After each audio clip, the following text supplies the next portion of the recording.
Welcome to Midlife Hobbies and the sick person voice I'm using in my painting area. In this video we're going to be looking at the vibrancy of color painted over the different stages of dry brushing. I've already prepared a makeshift dry brush palette using an old Lego piece. Well, actually I think it's a mega block, but whatever you have laying around, that should do. I've set up a few different dry brushing stages on this example piece of Lego. From left to right we've got only primer, a very gentle gray dry brushing, leading all the way into a full gray and white dry brushing. We'll be using one of these fancy little metal reusable mixing trays to mix the paint. Less waste, the better. We'll also be using this very professional folding spray booth made out of foam core and duct tape. I'll be adding a fan and filter to it soon. Look forward to that video. We'll be using our subscribers' favorite color for this demonstration, Hooker's Green.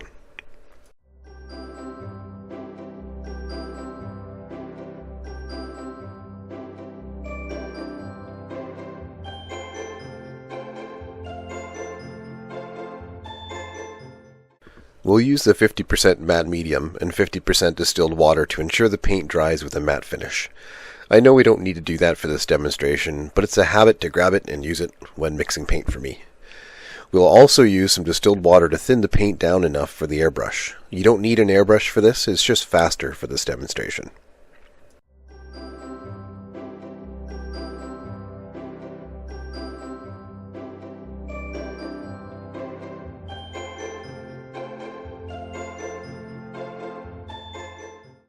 Let's give this a good mix so that it isn't lumpy. When mixing with a tool like this, it's best to put the tool into the water and then move it into the paint and start stirring, or the paint will stick to the stirring tool and make it harder to mix properly.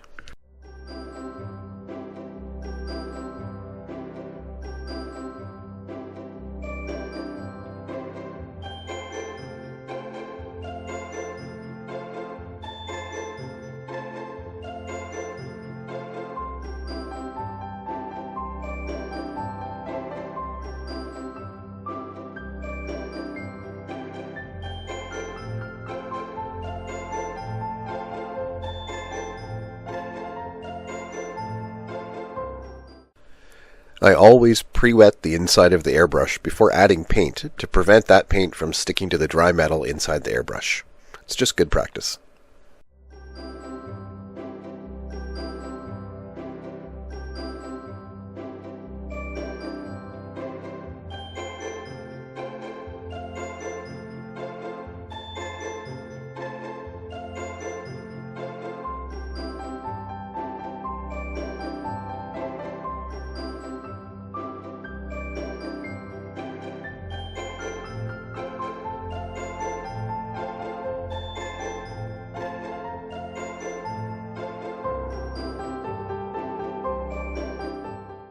It may look like we only have a drop or two of paint in the airbrush, but it flows into the internal paint chamber, so there's actually much more paint in there than you think there is.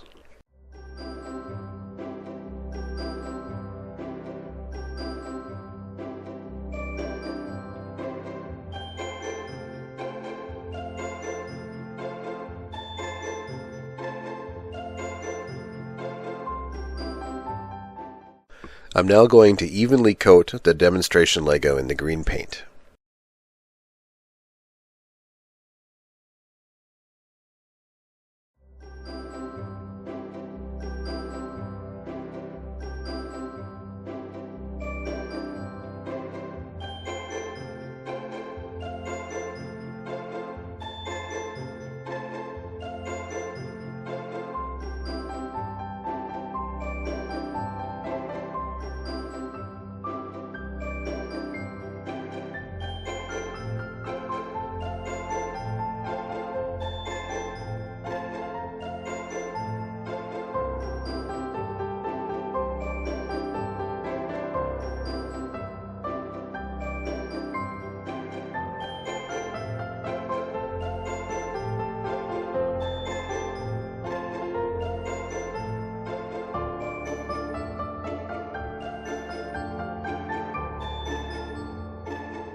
You can already see the difference in the paint vibrancy before it even dries.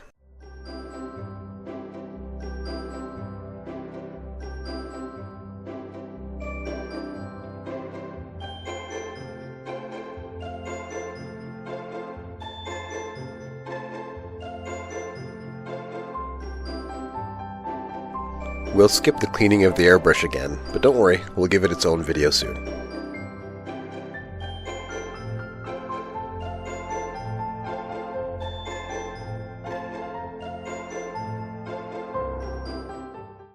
And there we go. We can now see the final result with the paint dry. The range of the vibrancy is impacted drastically by the amount of dry brushing done before the color is even applied. Imagine a miniature that you've dry brushed, getting a single coat of base color like this. The shades, the tones, you get all that from one color. It's so dynamic, just from that dry brushing. I'm sure the original color is in this range somewhere, but look at the gradient flow we've created from just one color. Like I mentioned earlier, you don't need an airbrush to do this. It's just the fastest way to apply the paint for this example.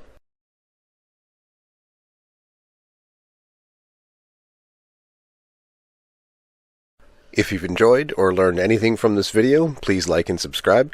We have more cool midlife hobby content on the way. Oh, and to my parents who are watching this video, hi.